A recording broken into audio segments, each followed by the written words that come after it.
Greetings everyone, welcome to the channel. We are the Lion Gaming crew, and in this Diablo 3 non-seasonal build guide video, we're going to be taking a look at the EXP variant of the beloved Ina's Mantra set. Now this set is going to provide you over 20,000 experience per kill, which is massive if you're trying to make that legit run to 20k Paragon.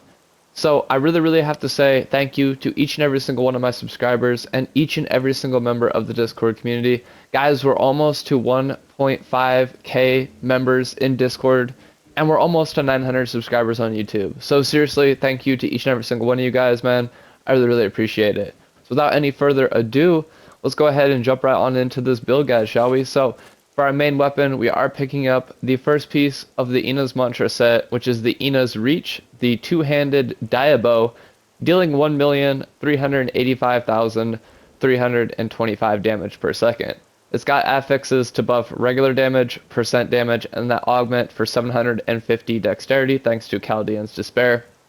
It is also infused with the Gem of Ease, so you're going to get 8,000 experience per kill, and it has the Season 25 Soul Shard affix, which reads, when you kill an enemy, you deal the damage done by the death blow to all enemies within 25 yards.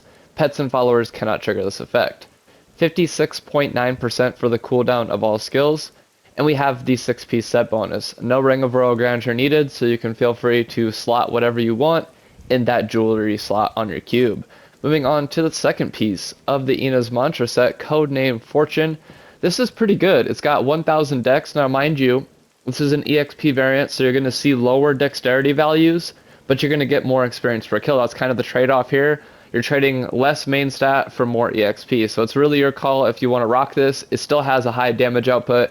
It's still going to clear GR 150s very quickly, and it's going to be very efficient. So it's really up to you, if you want the EXP variant or the regular variant.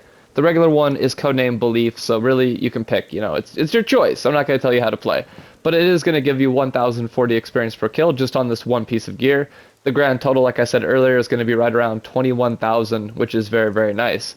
Killing an elite enemy reduces all your active cooldowns by 5 seconds. That is another Season 25 Soul Shard affix. We're trying to nail on as many of those as we can on all the pieces of gear just to provide more efficiency, you know what I mean?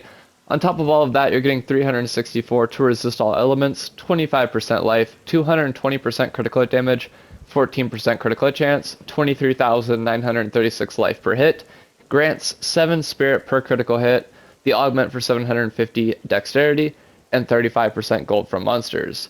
Cooldown of all skills and resource cost reduction are both at a flat 15%, and yeah, that's pretty much it. Everything is set for level 1 Primal Ancient, so let's move on to the shoulders.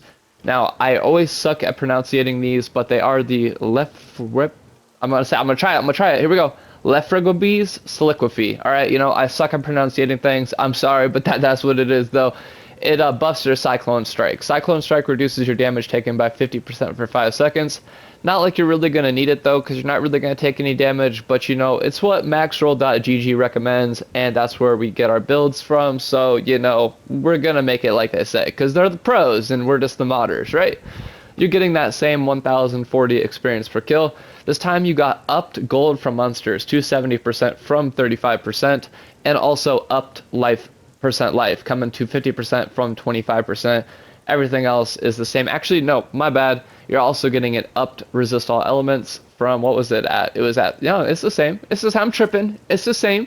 27.7% for the cooldown of all skills and the resource cost reduction. Not bad at all. Moving on into the chest piece. Again, codename Fortune.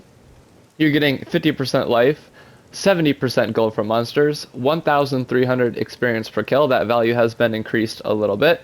27.7% for the cooldown of all skills and the resource cost reduction. And that pretty much wraps for that piece of gear. So let's move on to the helm. Now, this is where things start to change a little bit. This is the final piece that has the critical hit damage on there and critical hit chance. 42.0% for that critical hit chance. LOL, leave a like if you get that reference, my guys. And 440% critical hit damage. On top of all of that, you're getting 111% life. Really good. I'm not complaining there. 17,376 life after each kill. 70% gold from monsters. 1,040 experience per kill. 38,625 life from health potions and globes. 1000 to all stats, and it is infused with that red soul shard, so you're going to periodically struggle for control, unleashing a ring of fire that inflicts 20,000% weapon damage to enemies it passes through. 35.0% for the cooldown of all skills, 27.7% for the resource cost reduction. Moving on into the amulet. This is a rare level 1 amulet, the PvP amulet to be exact, buffing all main stats. You also get 200% damage to all monk skills, 1,560 experience per kill. It ignores durability loss. You're getting regular damage, cold and fire, and percent damage. Not bad at all. You're also getting increased attack speed at 90%, so that's pretty nice. And I'm sorry, I lied about the critical hit chance. You're getting 10% critical hit chance, which, isn't that bad. Who doesn't like critical hit chance? I mean, it lets you get crazy damage numbers, so we're here for it. Reduces the damage of enemies hit by 25% for 5 seconds. Consecutive hits to enemies increases damage by 10% up to 100%, and you get increased move speed after killing an elite pack and picking up a health globe. 30% for 7 seconds for the elite pack, and 40% for 7 seconds for the health globe. Now you get all of the other bonuses right here. Some of them are Season 25 Soul Shard affixes, and the others are the legendary gem bonuses. So there's a lot to take in here, a lot of good stuff. Killing an elite enemy pulls all enemies within 40 yards to where the elite died. That is very, very nice. Yeah, so it's pretty good. Not gonna lie, it's pretty nice. And on top of all of that, just in case you might never need it, but it's there. On receiving fatal damage, spawn a shadow clone that prevents your death, restores your health to 35%, and grants plus 225 all resist to all party members while it is active. The shadow only lasts 15 seconds. You get to seize the initiative passive, and increases the maximum stack count of Sweeping Wind by 10, and increases the damage by 800%. 19% for the cooldown of all skills, 40.9% for the resource cost reduction, 30% damage to the enemies, and that 25% movement speed increase. Very, very nice. Moving on into the bracers. These are the bindings of the lesser gods, codename Fortune. Again, getting 1,040 experience per kill. This is where we're adding in some magic item find at 75% to give you a grand total of 150% magic item find. Not too bad at all. You're getting a little bit more dexterity at 2,000 dex, 65% life, grant 7 spirit per critical hit, the augment, of course, for 750 dexterity. And yeah, I mean, enemies hit by your Cyclone Strike take 200% increased damage from your Mystic ally for 5 seconds. Not too bad at all. 35% for the cooldown of all skills, 27.7% for the resource cost reduction, and chance to deal 24% area damage on hit. Moving on into the first ring. This is the test ring 516 for immortality, so you're never ever going to die while wearing this ring right here. You're getting 3,000 to 4,000 regular damage, cold fire percent damage, a little bit of dexterity at 1,000, 130 to resist all elements, 60% increased attack speed, 10% critical hit chance, 47,872 life per hit, 100% damage to all monk skills, grant 7 spirit per critical hit, the augment for 750 dexterity, 1,560 experience per kill, gold health pickup radius is increased by 100 yards, it ignores durability loss, you get the same 2 movement speed increases as shown on the amulet, and that same increase to consecutive hit damage by 10% up to 100%, not bad at all. And then all the bonuses for the legendary gems themselves. 10% for the cooldown of all skills, 27.1% for the resource cost reduction, 35% chance to inflict bleed for both 21,000 to 27,000 regular damage, and 400% damage, both over 5 seconds. Rare level 1 ring, not bad at all. Moving on into the second ring. This is the 1 billion physical skill damage ring. Again, you're getting 5,000 damage, not bad at all. Cold fire, 1 billion to the physical skill damage increase, 1,000 to percent damage, 8,000 dexterity. I mean, that's a pretty good value. Not complaining there. 130 to resist all elements, 120 to increase attack speed, 90% life, 10% to critical hit chance, 47,872 life per hit, 200% damage to all monk skills, 14 spirit per critical hit, the augment for 750 dexterity, 1,560 experience per kill, 5.1% chance to freeze on hit. It also ignores durability loss.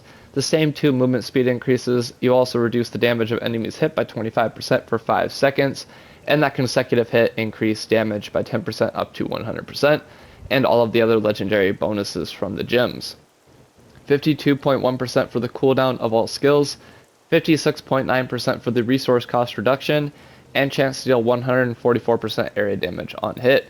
Moving on into the boots. These are the crudest boots, codename Fortune, buffing your Mystic Ally by saying Mystic Ally summons 2 Mystic Allies that fight by your side.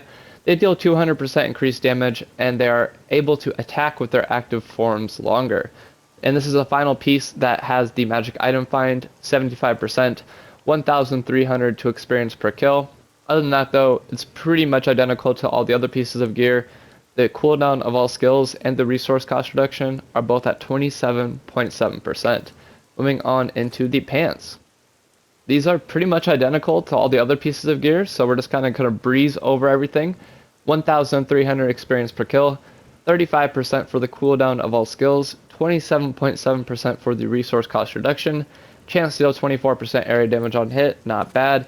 The final piece of gear I have to show for you guys today is the Ina's Mantra Belt, codename Fortune, giving you 3 passives, and you still get that experience per kill at 780, and the passives are the Exalted Soul, Fleet-Footed, and Momentum passive. On top of all of that, you're getting 23.5% for the cooldown of all skills, 15% for that resource cost reduction, and chance to deal 24% area damage on hit. Not bad at all. And moving on into the skills. For our X ability and the primary skill tree, we're picking up Way of the 100 Fists with the rune Fist of Fury. Now you can change this out for whatever skill you want in this X slot. I feel like this is a free skill and you can really play around with it however you want. I just like this skill, so feel free to experiment a little bit. That's what these builds are for. For the R2 main damage dealing attack, in the secondary skill tree, we're going to be picking up Wave of Light with the rune Wall of Light to turn it into physical so we can take advantage of that 1 billion physical skill damage ring. For the square ability, in the focus skill tree, we're going to pick up Cyclone Strike with the rune Implosion. Triangle ability, in the focus skill tree, we're picking up Epiphany with the rune Soothing Mist. Circle ability, this is also going to be your main damage dealing attack. Of course, it is the Mystic Ally with the rune Water Ally. And finally, for that mobility skill, in the technique skill tree, we're going to pick up Dashing Strike with the rune Quicksilver. Passives are as follows: Determination, Relentless Assault, Beacon of Ytar, and Electricity.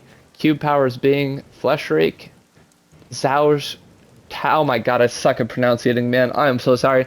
Chao's Kin Gaze, and the Convention of Elements. Okay, that was horrible. Alright, moving on into the Paragon. Everything in Vitality, the rest of these are already good to go, so just dump all your points into Vitality. For the offensive stuff, definitely attack speed, all the other things are already taken care of.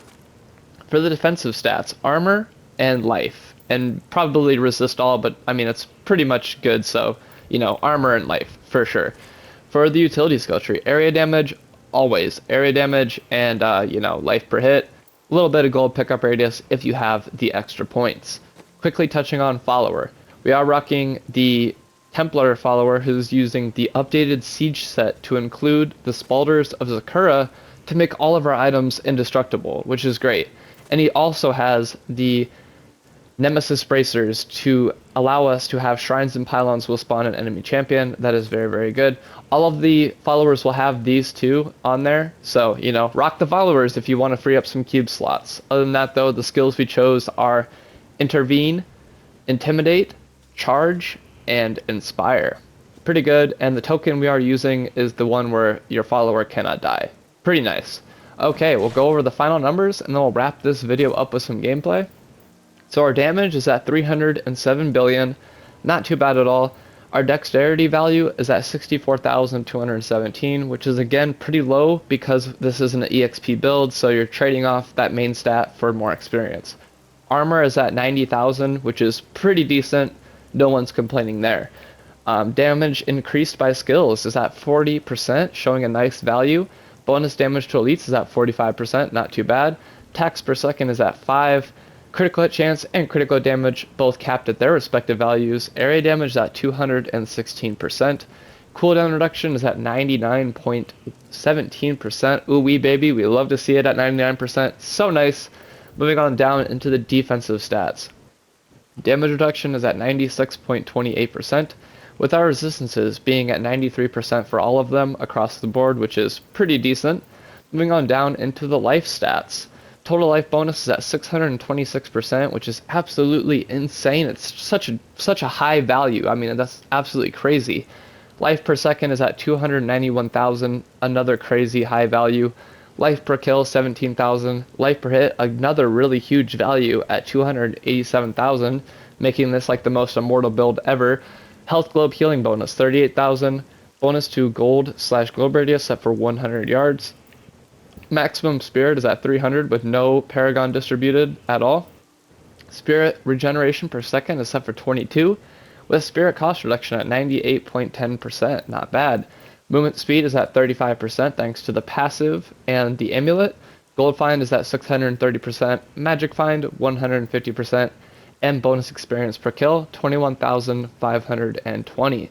So if all of that gone over, we've touched on the build, we've touched on the skills. Now it's time to show this build in action with some GR150s. So we're gonna run 3 of them. I find that running 3 back to back kind of gives you guys more of an idea of, you know, what you're gonna get when you request these builds. And if you are looking for any of the gear shown in this video, it is being given away for absolutely free on our Discord server. All you need to do is hit that link in the description, sign up for Discord if you're not already a member, and react to the first thing you're going to need to do is get a role. And you can assign yourself a role by, you know, following the welcome message that kind of goes over everything you need to do.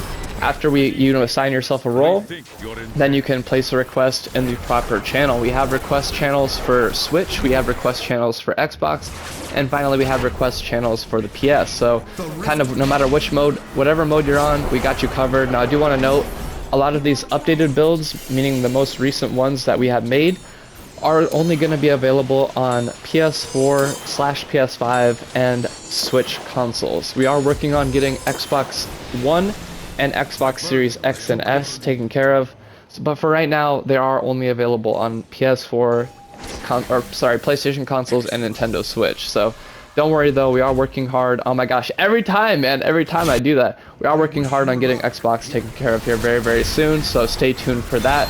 The best way to know when all of that is happening is, of course, by hitting that link in the description and signing up for Discord. We make daily, we make announcements on there for all the stuff that's happening, being, new gear set releases, giveaways. We got an active giveaway going on right now for the free save resign for the Season 27 hybrid save. So if you want a chance to win that, we got that going right now for 4 winners expiring in 3 days from the time of recording this video. So, check that out. We try to run those once a week. So if you don't win this week, try again next week. I feel like that's the best way we can help as many players as we can, because after season ends, they will all roll into non-seasonal characters. So you get access to all the amazing gear we have built here on the channel, and it's absolutely free. So definitely check that out if you're looking for all of the builds, you know what I mean? But we do have a strict 1 set per day, policy on the Discord, just to try to help as many players as we can. There's over 1,500 members in that server, so it is the only way we can assure that everyone gets the gear they requested in a timely manner. So yeah, I realized we just blew through 2 rifts without me even talking about how to rock this build, but it is a super easy build to learn, and I would recommend it to all beginners to Diablo. Really all you have to do is dashing strike and proc your wave of light. Oh my god, again, I almost did it again. I've gotta take some getting used to. So yeah, dashing strike everywhere. Immediately when you get into a rift, you want to proc your mystic ally just to get them in their attack forms, and then after that you kind of want to button mash like you're playing Super Smash Bros. You just want to button mash, press your dashing strike as fast as you possibly can, and proc your wave of light. And yeah, just dashing strike everywhere. You want to literally dashing strike right up into those enemies' faces. And if you have this Sauge Kryn gaze, I know I probably sucked at pronouncing that again, your wave of light will spawn where the enemies are at, which is very nice. It just, it just ensures that you're going to decimate them without them even standing a chance. And yeah, other than that though, this build is very easy. It has literally hardly any maintenance at all. The only thing you have to really maintain is, making sure your mystic allies are in that attack form, and you're easily going to be able to identify that is because there's giant waves going on around you. So it looks cool, it does massive damage, the clear speeds are super duper fast. We've hit sub-minute runs pretty much every single run. I'm not going to guarantee that you're going to hit sub-minute runs every time, but you know, a majority of those runs are going to be sub-minute runs if you practice a little bit. So with that, man, I'd like to thank each and every single one of you for watching. If you made it all the way till the end, you're an absolute legend, and I really, really appreciate your support. And again, if you're looking for any of the gear shown in this video, just hit that link in the description, assign yourself a role. That is the first thing you're going to need to do to gain access to all of the Discord chat channels. And then follow, you know, whichever platform you're on, place a request, and wait for your gear. It's simple as that. So again, I really, really appreciate every single one of you, man. Without your guys' support, literally none of this would be possible. So truly, God bless you all. And I really, really hope to catch you all in a future video coming out soon. Stay safe, stay happy, and last but not least, stay gaming, my friends. Lion Gaming Crew, signing out.